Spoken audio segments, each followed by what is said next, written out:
이사야 34장 1절에서 17절. 열국이여 너희는 나와 들을지어다. 민족들이여 귀를 기울일지어다. 땅과 땅에 충만한 것, 세계와 세계에서 나는 모든 것이여 들을지어다. 오늘은 에돔의 심판에 대해서 얘기합니다. 그 언젠가는 모압에 대해서 모압의 심판에 대해서 여러 번 얘기하더니 이번에는 에돔에 대해서 이야기를 하고 있습니다. 물론 어제도 그렇고 내일도 그렇지만 바산과 또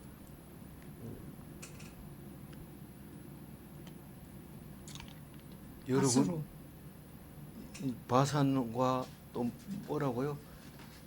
갈멜과 그리고 또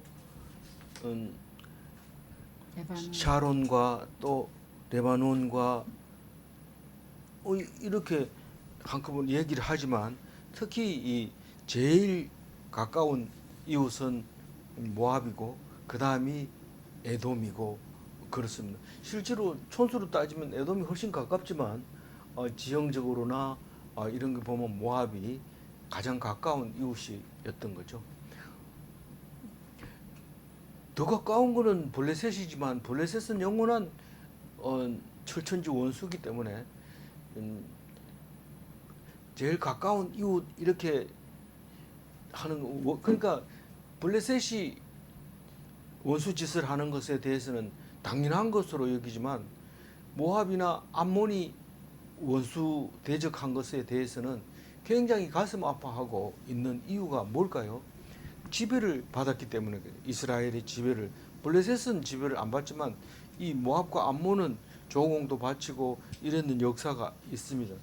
그런 순종하던 자들이 대들고 이러면은 가슴에 원망이 생기면서 아주 원수 삼게 되는데 우리가 부부지간으로 있을 때는 제일 가깝지만 헤어지면은 그보다 더 큰 원수가 없습니다.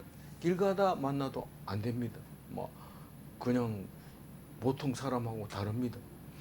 그 원수는 원래 원수기 때문에 딱 경계하고 다니지만 그렇습니다. 근데 어쨌든 지금 얘기하고 싶은 것은 에돔이 멸망하는 이야기를 오늘 하게 된다.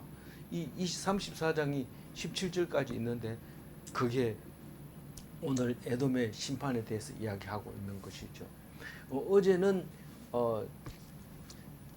하나님께서 모든 고난을 사법, 입법, 행정 모두 다 가지고 계시는 하나님께서 우리를 믿으라고 하시면서 믿을 것은 나밖에 없다. 그렇게 하시는 것을 보았습니다.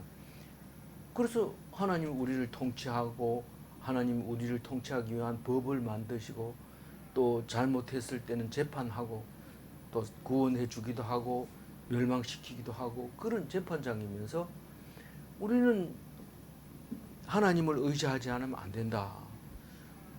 세상 대통령을 의지할 필요는 없습니다. 곧 또 바뀌고 또 그걸 본인도 알기 때문에 필요 이상으로 힘을 쓰려고 하고 그러기 때문에 안 됩니다. 독재자가 나오면 더 안 좋습니까? 근데 독재자가 나오면 반드시 그 끝은 멸망으로 가기 때문에 안 되고 삼권 분립이 잘 되면 안 좋겠습니까? 이런데 잘 된다 하더라도 하나님께서 간섭하시기 때문에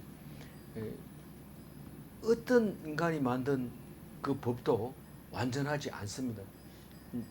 그래서 우리는 어떻게 해야 된다 하고 데모한다든가 어떻게 해야 된다고 막 주장을 하면서 싸움을 한다면 하나님이 그것을 이용하시고 멸망시키게 됩니다. 왜 그럴까요?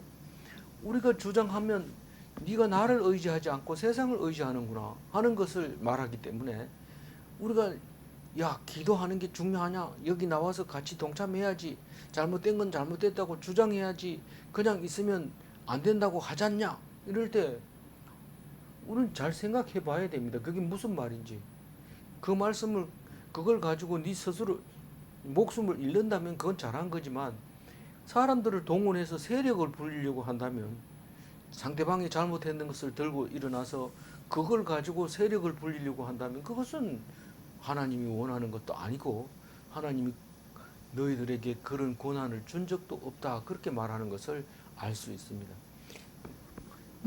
거기 오늘 보면 이제 에돔의 멸망은 왜 멸망하고 왜 그게 이스라엘에게는 구원의 길이었는가 하는 것을 말하게 됩니다. 우선 첫 번째로 에돔을 멸망시키기 전에 1, 2, 3, 4절에 어떤 일이 있느냐 하면 열국을 심판하는데 열국은 다 들어봐야 된다. 그러니까 모든 나라는 다 내 말을 들어야 된다. 쉐마 열국아, 내 말을 들으라 이 열국아 이런 말이에요. 모든 민족이 땅에 있는 모든 사람들이 땅에 충만한 모든 것들이 세계에 있는 것들이 세계의 모든 것들이 그렇게 내 말을 들어야 된다. 그 얘기를 합니다. 왜냐하면 2절 읽어봅니다. 대저 여호와께서 열방을 향하여 진노하시며 그들의 만군을 향하여 분내사 그들을 진멸하시며 살육당하게 하셨은즉. 우리가 전쟁이 나면 다른 나라로 도망가면 안 되겠나 이렇게 생각하지만 그렇게 못합니다. 열방이 다 일어납니다. 만약에 우리가 다른 나라로 전쟁이 났다고 해서 간다고 하면 그 나라가 그냥 있지를 않습니다. 관계없는 사람은 또 받아주지도 않고요. 그러니까 이해관계가 서로 얽혀 있기 때문에 한 사람이 싸우면 다 싸움이 일어납니다. 우리 공동체도 마찬가지입니다. 누가 혼자 싸우면 싸우도록 내버려 두지 않습니다. 둘 중에 어느 편에 들어서서 그 싸움을 싸우게 되는데 결과는 비참하죠.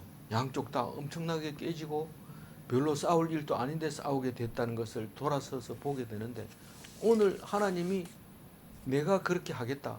내가 화났다. 그 말입니다. 막 싸우는 거는. 그래서 우리는 하나님 화나게 하면 안 됩니다. 하나님 화나게 안 하려면 우리가 화를 내면 안 됩니다. 우리가 왜 화가 납니까? 정치를 이따위로 하니까 화가 나죠. 그러면 안 됩니다. 하나님이 화가 나가지고 우리나라 혼내버리면 우리는 그럼 망하는 겁니다. 그러나 잘못됐더라도 하나님이 하신다 생각하고 하나님께 기도하고 있으면 시간이 지나면 다 그게 바로 잡힙니다. 안 잡히면 어떻게 할래? 안 잡혀도 할 수 없는 거죠. 하나님이 하시는 거니까. 그거를 안 잡힌 것 때문에 못한다 이러면 믿음이 없는 거고 하나님께 맡기는 것도 아니기 때문에 그렇습니다. 그래서 전쟁은 하나님이 진노하는 것이고 그들의 만군을 향하여 분내사 그들의 만군이 뭡니까? 다른 데서는 그냥 열방의 모든 군대 이렇게 번역을 했어요. 그 많은 군대들을 향해서 분을 내면 그 군대들이 분이 나서 막 메뚜기처럼 뛰어오르기도 하고 메뚜기처럼 떼거리로 모여서 쫙 이렇게 전진하는 모습을 어제 그림으로 그려줬어요. 그들을 진멸하시며 그렇게 떼거리로 많은 메뚜기 떼 같은 군사들을 진멸을 해버립니다. 살육을 당하게 하는데 이 진멸이라는 단어는 헤렘이라는 단어입니다.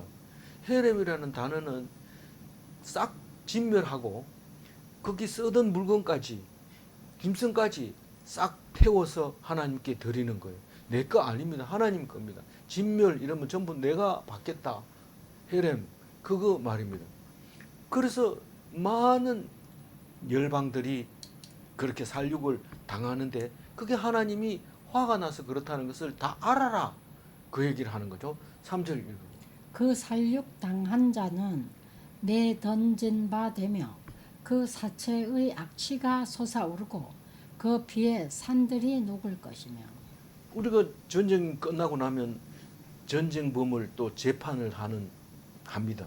전쟁 동안에 죄 없는 사람을 죽인 거, 군인을 죽인 거는 싸우느라고 죽일 수 있지만 죄 없는 평민을 학살한 거를 전부 전쟁 중에 일어난 것을 전범이라고 하면서 그 무기로 사람 죽인 거를 전부 밝혀서 사형하기도 하고 감옥에 넣기도 하고 별도의 법으로 다스리기도 합니다. 그러니까 살육 당한 자들은 내 던진 바 되며, 그러니까 이제 전쟁이 막 공격할 때도 있고 이제 끝날 때도 있고 이런데 지금 진멸했다는 것은 하나님께서 하시고 있는 겁니다. 그렇게 하는데 살육을 한 사람의 시체도 있고 살육 당한 자도 던진 바 돼서 죽게 되고 이런 것 자체가 막 쌓이는 거죠. 안 싸우면은 잘 살 텐데 싸우는 바람에 양쪽 다 죽어버리는 거죠. 그래서 악취가 솟아오르고 그때 그 피의 산들을 녹을 것이며, 제가 이거를 피가 어떻게 산을 녹이냐 이러는데, 이때 이 6년 전에 묵상할 때 돼지가 병에 걸리면 살처분을 하는데 멀쩡히 살았는데 그렇게 튼튼한 돼지를 갖다가 그 주변에 병 걸린 사람 한 마리 있다 해가지고 그 지역에 있는 돼지들을 전부 묻는데, 이게 보통 문제가 아닙니다. 그래서 산골짜기에다가 구덩이를 파고 집어넣는데 그 숫자가 수천 마리씩 되기 때문에 엄청난 거예요. 그렇죠? 그래 거기다 갖다 싹 살았는 채로 그냥 트럭에다 실어가지고 막 쏟아가지고 그 구덩이에다 만들어서 그 위에 흙을 불도저로 밀어가지고 덮어버립니다. 그럼 어떻게 됩니까? 거기 나중에 시간이 지나면 거기서 이제 악취가 나고 뭐 물이 흘러내려오면은 피의 산들이 녹을 것이며, 이게 그림이 그려지는 거예요. 황폐하게 되는 거죠. 어느 시간 될 때까지는 계속 그게 물도 못 먹고 그 악취가 나고 사람이 살지도 못하고 전염병 그대로 돌 수도 있는 거죠. 그렇게 된다는 거, 막 열국이 그렇게 된다는 거예요. 4절 읽어볼까요? 하늘의 만상이 사라지고 하늘들이 두루마리같이 말리되 그 만상의 세잔함이 포도나무 잎이 마름 같고 무화과나무 잎이 마름 같으리라. 하늘의 만상이 사라진다는 건 삼라만상이 다 사라진다는 뜻인데, 하늘에 있는 별들을 말하고 있는 거죠. 별들이 사라져 버리는 거예요. 이 사라지리라, 이 시들리라 이렇게 번역한 것도 있는데,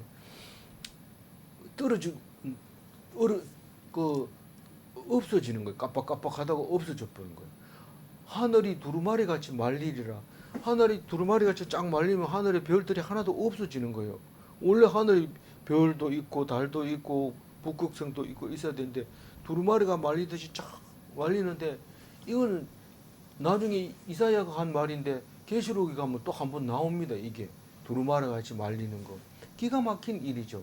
하늘이 노래지는 게 아니고 하늘이 구리로 변하고 이렇게 되는 데도 있지만, 여기는 지금 두루마리가 돼서 그냥 말려버리는 거예요. 그러니까 하늘이 깜깜한 거죠. 별이 없으니까. 그 만상의 세잔했다는 게 떨어졌다 이런 뜻하고 같은 뜻이에요. 별들이 그냥 막 떨어지는 게 우수수 떨어지는데, 그게 어떻게 떨어지냐면 포도잎이 마르면 뚝뚝 떨어집니다. 일부러 안 털어도 낙엽이 돼가지고 뚝뚝 떨어져요. 무화과나무 잎도 마찬가지입니다. 그게 마르면은 그 무화과나무 잎사귀가 크잖아요. 근데 이게 그냥 뚝뚝 떨어집니다. 마르면. 그것처럼 하늘의 별이 그냥 뚝뚝 떨어지는 것을 말하고 있습니다. 기가 막힌 일이죠. 하늘의 별을 보고 맨날 빌었는데 그 별이 땅에 떨어지니까 그 어떻게 해요? 하나님을 의지하지 않고 별을 의지한 사람들은 다 기가 막힌 거죠. 5절 읽어볼까요? 여호와의 칼이 하늘에서 족하게 마셨은즉 보라, 이것이 에돔 위에 내리며 진멸하시기로 한 백성 위에 내려 그를 심판할 것이라. 그래서 여호와의 칼이 하늘에서 족하게 마셨은즉 이게 무슨 말일까요? 이러는데 많은 사람들이 이게 하늘에서 삼라만상을 다 별을 떨어뜨리고 하늘을 두루마리 같이 맑고 별을 다 말려버렸을 때 그 하늘에서 족하게 마셨다고 얘기를 합니다. 여호와의 칼이 그렇게 번역을 하지만, 사실은 이 땅에 내려가 가지고 칼이 사람들을 죽이려면은 그 칼이 충분히 먹고 마시고 난 다음에 힘을 얻어서 내려가야 되잖아요. 그래서 하늘에서 준비가 다 됐다 이런 뜻입니다. 여호와의 칼이 하늘에서 족하게 마셨은즉 이제 먹고 마셨으니까 내려가서 할 일을 해야지 이런 뜻으로 쓴 것 같이 읽혀집니다. 내려가서 누구를 그렇게 멸망시킵니까? 에돔을 진멸시킵니다. 보라 이것이 에돔 위에 내리며 뭐가 에돔 위에 내린다고요? 하늘의 칼이 에돔 위에 내리면은 어떻게 되냐면 에돔이 진멸하게 되는데 진멸하기로 한 백성 다시 말해서 예정돼 있었던 거죠.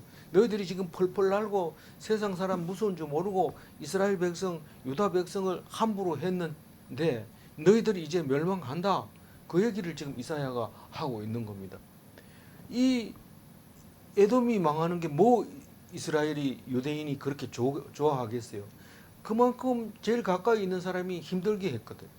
우리가 가까이 있을 때 좋을 때는 가까이 있는 사람이 뭐 입에 있는 것도 주고 서로 막 나눠 먹지만 딱 일이 터지면은 자기가 더 먼저 공격합니다. 살아남으려고. 그러니까 이게 우리 편이 아니라는 거예요. 딱 긴장합니다.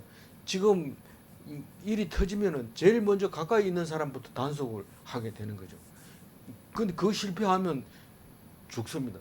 이 대통령도 마찬가지로 일이 딱 터지면 경호하는 사람, 경호실장 이런 사람들을 먼저 빨리 판단을 해서 충복인가 신복인가 그걸 판단을 해야 되는데 그게 난리 피우는 사이에 제일 신복을 그냥 마음 놓고 있다가 신복한테서 총 맞아 죽는 거죠. 아 그게 뭐 한두 번입니까? 우리나라 역사도 그렇잖아요. 제일 만약에 지지를 받고 잘 나가고 이러면은 신복이 함부로 못합니다. 그런데 이거 끝장이다 이렇게 생각되지니까 제일 가까이 있는 사람이 그렇게 되는 겁니다. 우리 집안에서도 마찬가지입니다. 그게 자세하게 설명하면 은혜가 안 되니까 말을 안 하는 거지만 다 그런 거예요. 그래서 심판을 하러 내려옵니다. 하나님이 6절 읽어봅니다. 여호와의 칼이 피 곧 어린 양과 염소의 피에 만족하고 기름 곧 수장의 콩팥 기름으로 윤택하니 이는 여호와를 위한 희생이 보스라에 있고 큰 살육이 에돔 땅에 있습니다. 하나님이 뭐가 모자라 가지고 에돔을 그렇게 망가뜨립니까? 그냥 하나님은 하늘에서 그냥 폰만 잡고 앉아 있으세요. 왜 에돔이 뭐 잘못했고 유다한테 잘못했더라도 좀 놔두면 안 됩니까? 아니래요. 그게 아니래요. 내가 필요한 것은 희생이 필요한 거예요. 그 희생의 제물을 내가 먹어야 되겠다. 그 향기를 맡아야 되겠다. 그렇게 하는 거예요. 그래서 그걸 영광으로 얻겠다는 거예요. 하나님 스스로 내가 제물을 받겠다는 거예요. 너희들이 안 바치니까 내가 스스로 제물을 받겠다. 그런데 제물은 주로 어떤 거예요? 어린 양이고 어린 염소입니다. 그 양하고 염소는 많은 짐승들이 죽지만 그 중에서 양과 염소는 나에게 바치는 희생 제물이라고 인정하겠다. 그렇게 얘기를 하는 거죠. 그러면서 그 양과 염소를 바치기 전에 항상 제일 먼저 바치는 게 기름인데 순양의 콩팥 기름 이게 대표로 쓰는 거죠. 원래는 이 내장에 붙은 기름, 콩팥에 붙은 기름, 간에 붙은 기름, 꼬리에 있는 지방 이게 전부 다 기름인데 많이 힘들고 가난한 사람들에게는 이게 제일 맛이 있고 제일 좋은 거죠. 근데 하나님도 그걸 좋아한다. 근데 풍성하고 고기가 많을 때는 그거 안 먹습니다. 그거 많이 먹으면은 이 콜레스테롤이 많아져 가지고 위험합니다. 그런데 하나님은 그거 태우는 걸 되게 좋아하시기 때문에 그 기름하고 어린 양하고 염소의 피를 희생으로 내가 받으니까 내가 영광이 되는 거죠. 그게 보스라에 있다고 그러는데 이 보스라가 어디냐면 에돔 땅인데 사해 남서쪽 30km. 그러니까 지금은 거기가 요르단입니다. 요르단. 근데 조금만 내려가면 이제 사우디아라비아가 되지만 요까지는 요르단입니다. 근데 이때 당시에는 에돔 땅이었죠. 그 에돔 땅에 있는 짐승들이 죽으면서 내가 그걸 희생으로 받겠다. 그리고 살육이 에돔 땅에 있음이라. 살육이 있었기 때문에 그게 내가 희생으로 제물을 받는 것이 된다. 7절 읽어봅니다. 들소와 송아지와 수소가 함께 도살장에 내려가니 그들의 땅이 피에 취하며 흙이 기름으로 윤택하리라. 이 보통 제사는 하나님이 직접 먹는 게 아니기 때문에 꼭 어린 양을 드립니다. 왜냐하면 어린 양은 제일 값이 싸니까요. 그래서 보통 하나님께 드리는 제사 이러면 어린 양과 염소, 그것도 피만 드리게 되는 것을 볼 수 있는데, 이 멸망시킬 때, 진멸하실 때 들소도 있고 송아지도 있고 수소도 있고 다 있어요. 있는데 그걸 다 죽였는데, 한꺼번에 같이 죽이는데, 그것들은 내가 받은 게, 내가 희생 제물을 그만큼 원하지도 않고 내가 받지도 않는다. 그러나 그 피는 땅으로 흘러 들어가서 그 흙이 기름으로 윤택하리라. 아까는 그 도살하는 데 있어서 도살한 데가 어떻다고 그랬어요? 아주 도살한 곳이 어떻게 된다고 그랬어요? 살처분한 곳이 황폐하게 된다고 그랬죠. 녹는다고 그랬어요. 땅이 녹을 거다 라고 얘기했는데, 여기서는 그 많은 짐승들이 죽으면 기름이 윤택하리라. 그는 실제로 몇 년만 지나면 그 살처분했는 그 땅 위가 굉장히 곡식이 잘 자랍니다. 심어봤습니까? 이러는데, 우리가 몇 년도입니까? 김신조하고 같이 내려온 북한 간첩들이 있었는데, 그 울진에 그 연어정 강가에 묻었습니다. 쫙 가면서 묻었는데, 거기다가 시체를 쫙 묻어놓고 그 사이사이에다가 소나무를 심었는데, 지금 가면 완전히 솔밭이 돼 있어요. 거기가 그렇게 잘 자라는 거죠. 뭐 이런 얘기는 뭐 옛날에도 많이 들어본 얘기인데, 그게 흙이 기름으로 윤택하리라, 이렇게 설명할 수 있는 거죠. 8절 읽어볼까요? 이것은 여호와께서 보복하시는 날이요 시온의 송사를 위하여 신원하시는 해라. 이것이 뭡니까? 이 에돔을 지금 살육하고 희생하고 죽이고 이러는 것이 여호와의 보복의 날이래요. 아니, 에돔이 하나님께 뭘 잘못했다고 하나님이 그래 보복합니까? 내가 이스라엘의 하나님이다. 유대의 하나님으로서 너희들을 보복한다. 유대를 너 함부로 그렇게 하면 안 돼. 하나님의 제사장이기 때문에 제사장 나라를 너희들이 아무렇게나 그렇게 막 대하고 잘 안다고 해서 제일 잘 아는 사람을 제일 무시합니다. 남들은 존경하는데 제일 아는 사람이 이렇게 하는 거죠. 그게 보복을 당하는 날입니다. 시온의 송사를 위하여 신원하시는 해라. 이 시온은 항상 에돔만 보면 정말 너무한다. 그렇게 하는데, 하나님이 그걸 다 듣고 너무해? 그럼 내가 알아서 해줄게. 그러고 진멸하고 살육한 것이요. 그게 여호와의 보복의 날이라고 말하고 있습니다. 9절 읽어볼까요? 에돔의 시내들은 변하여 역청이 되고 그 티끌은 유황이 되고 그 땅은 불붙는 역청이 되며. 아니, 소를 다 태우고 사람 다 죽이고 하나도 없다 하더라도 성이 안 찹니다. 하나님 그거 가지고 안 됩니다. 그래서 에돔 시내에서 강이 흘러가면 그걸 전부 다 역청으로, 역청이 지금 아스팔트를 말하는데 천연 아스팔트가 있습니다. 지금도 채취하고 있어요. 거기 가면 거기서 이제 석유가 막 난다고 그랬잖아요. 그런데 그 역청이 밖으로 나와가지고 물이 흘러야 될 곳에 아스팔트가 쫙 콜타르죠. 콜타르. 그게 흘러가지고 가는 거죠. 그러면 그거 먹지도 못하고 그거 뭐 합니까? 근데 이 티끌은 유황이 되고 이러는데, 이 땅을 티끌이라고 얘기한 겁니다. 흙은 유황이 돼가지고 불만 붙었다 하면 안 꺼집니다. 그거는 뭐 역청인데도 안 꺼진다. 역청도 잘 타고 유황도 잘 타죠. 그러니까 불만 붙었다 하면 안 꺼진다. 어떻게 안 꺼지냐 하면 밤낮으로 안 꺼진다. 10절 읽어볼까요? 낮에나 밤에나 꺼지지 아니하고 그 연기가 끊임없이 떠오를 것이며 세세에 황무하여 그리로 지날 자가 영영이 없겠고. 이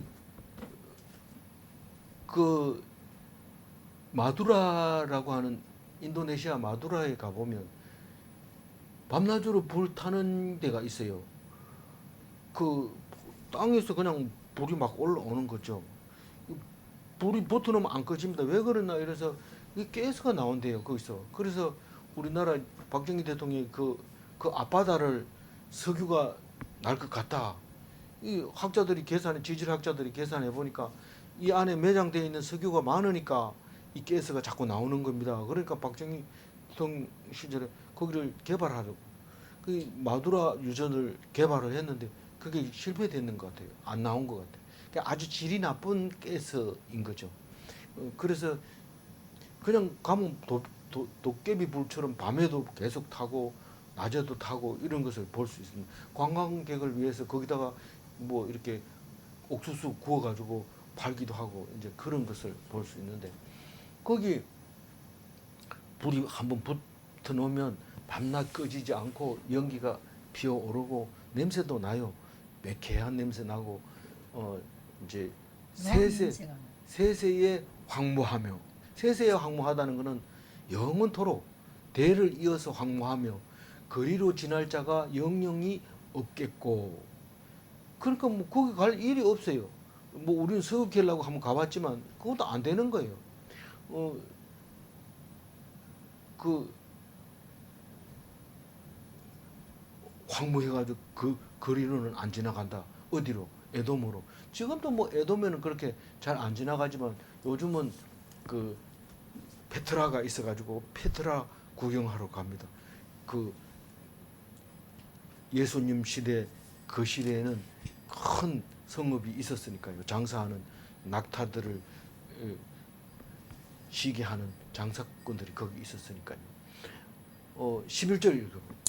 당아새와 고슴도치가 그 땅을 차지하며 부엉이와 까마귀가 거기에 살 것이라.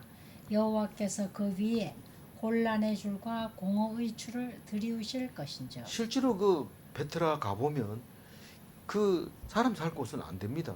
풀은 잘 자라지도 않고요. 그런데 그 불 붙는 것만 가지고는 안 된다. 근데 짐승들은 삽니다.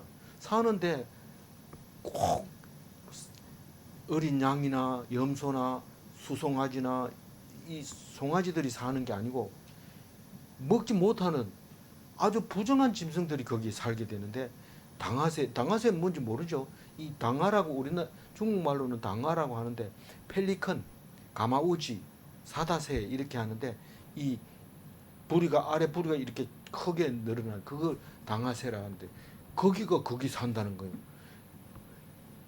그 가마우지는 물고기 잡아먹는 거 아닙니까? 근데 어쨌든 그런 모습을 가진 새가 있었다는 거죠. 그리고 고슴도치, 이거 당아새도 그렇고 고슴도치도 그렇고 먹으면 안 되는 부정한 동물입니다. 그리고 부엉이, 까마귀 다 이게 부정한 짐승인데 거기를 산다는 거예요. 그 살기 힘든 그곳에 살면서 사람은 못 살지만 그 위에 혼란의 줄과 공허의 줄을 들이우실 것인즉 거기 가면 뭐 이해가 안 되는 게 많습니다. 기준점이 있어야 되는데 뭐 기준점이 없으니까 그냥 뭐 도덕이 기준이죠. 우리는 도덕이 기준이 되는데 도덕이 없으니까 혼란의 줄이 그 경계선이 없어지는 거죠. 뭐 이래도 되고 저래도 되고 우리 술 먹으면 경계선이 없잖아요. 도로인지 횡단보도인지 보도블록인지 아무데나 그냥 들어놓으면 내 땅 돼버리잖아요.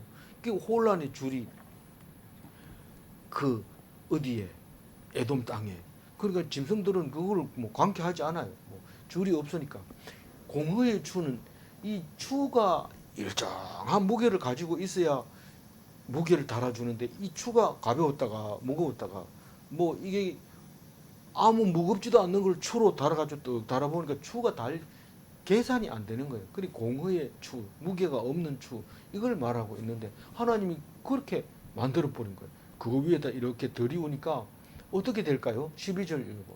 그들이 국가를 이으려 하여 귀인들을 부르되 아무도 없겠고 그 모든 방백도 없게 될 것이요. 뭐 그들이라고 하면은 사람 싹 죽은 게 아니고 어느 정도 남아 있는 그 사람들이 우리 에돔 땅 우리 조상도 있고 이런데 우리 나라를 만들어야 된다. 이런데 나라를 만들려면 무슨 책사가 있어야 되고 그거를 다스릴 그 통치자가 있어야 되는데 방백도 없고 기인들도 없습니다. 아무리 불러도 안 옵니다. 오지도 않고 없어요. 13절 읽어봅니다. 그 궁궐에는 가시나무가 나며 그 견고한 성에는 엉겅퀴와 새품이 자라서 승냥이와 굴과 타조의 처소가 될 것이니. 여기 세품이라는 그 짐승이 나오는 저기 이름이 나오는데 세품은 억새꽃을 말하는데 우리나라 순수한 우리말 같아요. 근데 우리는 잘 안 쓰기 때문에 찾아봐야 아는 겁니다. 억새꽃이 억새풀에 꽃이 있나 봐요. 우리 억새풀에 꽃이 있죠. 그걸 세품이라고 한 겁니다. 그러니까 사람도 없고 부정한 짐승이 살고 궁궐에는 가시나무가 나며 가시나무가 제일 밉죠. 아주 가시나무 밉습니다. 근데 그게 나고 견고한 성에 뭐 예루살렘 성처럼 성 없는 데가 없잖아요. 나라에는 궁궐이 있다면 성이 있는 건데 거기 성에는 엉겅퀴가 자라고 새품이 자라고 성냥이가 살고 타조가 산다. 성냥이도 타조도 다 부정한 짐승인데 성냥이는 뭐 이리하고 비슷한 건데 이리는 또 따로 나오니까 뭐 비슷한 종류가 여러 개 있죠. 늑대과 그 이리하고 뭐 늑대하고 비슷하잖아요. 그래도 성질이 다르잖아요. 여우도 있고 이런데 남자는 늑대, 여자는 여우 이러 있잖아요. 왜냐하면 성질이 비슷하니까 아주 여우는 보면은 아름답고 꼬리도 이쁘고 그런데 여우 짓을 하죠. 근데 늑대는 또 생긴 게 우락부락하게 생겨서 무섭게 생겼는데 늑대 짓을 합니다. 그래서 우리는 그렇게 부르고 있는 거죠. 에돔이 망하면 그렇게 된다는 거예요. 타조도 살고 성냥이도 살고 가시나무가 자라고 엉겅퀴가 자라고 엉겅퀴 알잖아요. 새품 자란다. 이 억새꽃이 억새풀이 잘 자란다. 늙을 때까지 잘 자란다. 14절 들짐승이 이리와 만나며 순염소가 그 동류를 부르며 올빼미가 거기에 살면서 쉬는 처소로 삼으며 네. 15절 부엉이가 거기에 깃들이고 알을 낳아 까서 그 그늘에 모으며 솔개들도 각각 제 짝과 함께 거기에 모이리라. 그러니까 거기에는 뭐 사람이 살 곳이 아니고 전부 짐승들이 사는 곳인데 16절 읽어볼까요? 너희는 여호와의 책에서 찾아 읽어보라. 이것들 가운데서 빠진 것이 하나도 없고 제 짝이 없는 것이 없으리니 이는 여호와의 입이 이를 명령하셨고 그의 영이 이것들을 모으셨습니다. 근데 여기서 이것들이라는 게 이제 무엇을 얘기할까요? 거기 뭐 성냥이나 타조나 가시나무나 엉겅퀴나 일이나 염소나 올빼미, 부엉이, 솔개 이런 덜짐승들을 말하는 것을 확실합니다. 그러나 자세히 읽어보면 그걸 말하려고 하는 게 아니라는 사실을 알게 됩니다.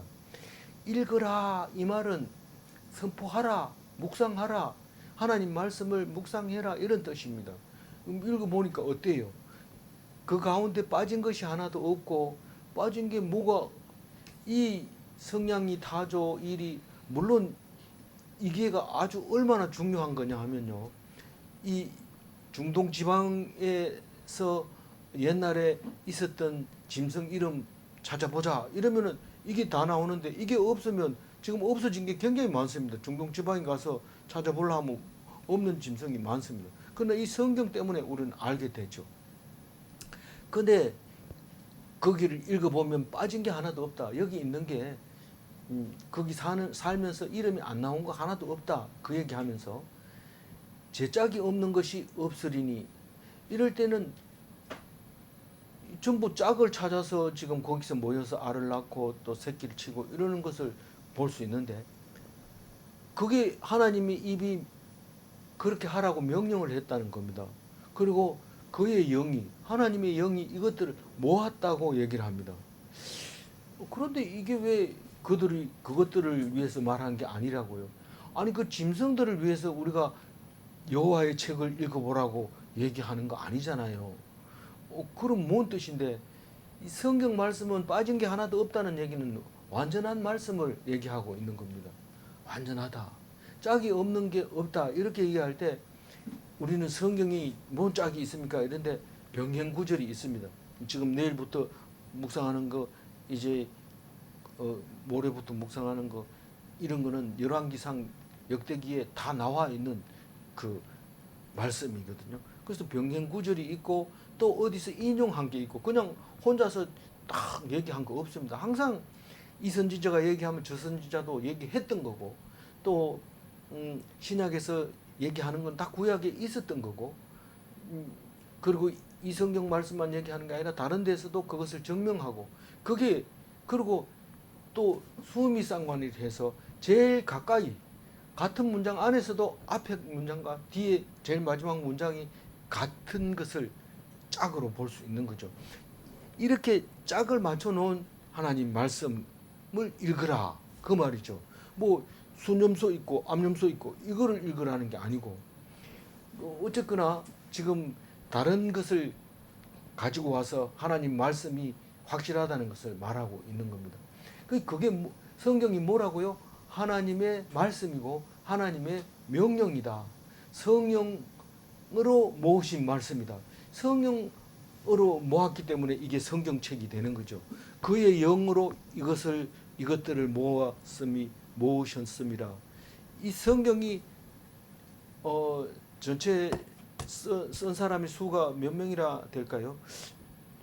제가 그걸 안 찾아봤는데, 신약이 쓴 사람 몇 명, 구약 쓴 사람 몇 명, 이렇게 해서 이름이 나오는데 숫자는 안 세봤어요. 그러니까 그렇게 쓴 사람들이 여럿이지만 그걸 전부 모아서 하나님의 영이 이것들을 모았다. 그리고 모을 뿐만 아니라 어떻게 했을까요? 17절. 여호와께서 그것들을 위하여 제비를 뽑으시며 그의 손으로 줄을 띄어 그 땅을 그것들에게 나누어 주셨으니 그들이 영영이 차지하여 대대로 거기에 살리라. 이게 그것들을 위하여 제비를 뽑으시며, 이 말은 타조는 여기 살고 성냥이는 저기 살고 제비 뽑아가지고 니 거기 살아라 이렇게 말하는 것처럼 보이지만 사실은 그 얘기가 아니거든요. 이 성경 제비 뽑는다는 얘기는 우리가 AD 300년경에 로마가 국교를 기독교로 채택하면서 이 성경 66권을 찾아내는데 엄청 힘들었습니다. 그걸 제비 뽑았다고 말할 수 있어요. 그래서 66권을 뽑아놓고 나서는 나머지 거는 다 폐기한 거죠. 안 된다, 읽지 마라, 그렇게 한 건데, 그때 수고한 사람들이 참 엄청 많은 일을 했죠. 그러나 그 사람들이 이름이 안 남아 있는 것은 하나님이 하셨기 때문에 그렇다라고 얘기를 하고 있는 겁니다. 그래서 하나님이 제비를 뽑으시고 그의 손으로 줄을 띄어서, 하나님이 줄을 딱 당겨가지고 구분을 해주는 거죠. 땅을 청량하는 것처럼 이렇게 구분해서 나누어 줬다, 그렇게 말하는 겁니다. 짐승에게 그렇게 나눠줬다는 말보다는 오히려 12지파를 나눠주는 모습을 상상할 수 있게 됩니다. 땅을 나눠줄 때 항상 그 말을 했거든요. 제비 뽑아 나눠주고 줄을 그어서 나눠주고 그랬던 거죠. 그런데 뭐 에돔 땅에 있는 짐승을 위해서 이렇게 했는 게, 그거 틀린 말은 아니죠. 그렇지만 그 말 속에 성경의 탄생의 모습을 우리가 볼 수 있는 거죠. 그들이 영원히 차지하며 대대로 거기 살리라. 분배받은 그 짐승은 그 땅에서 영원히 산다. 그런 뜻으로 읽을 수 있지만, 그러나 짐승을 보고 하는 말이 아니라 12지파가 그 땅에서 영원히 대대로 그 지파별로 그렇게 살게 될 거다.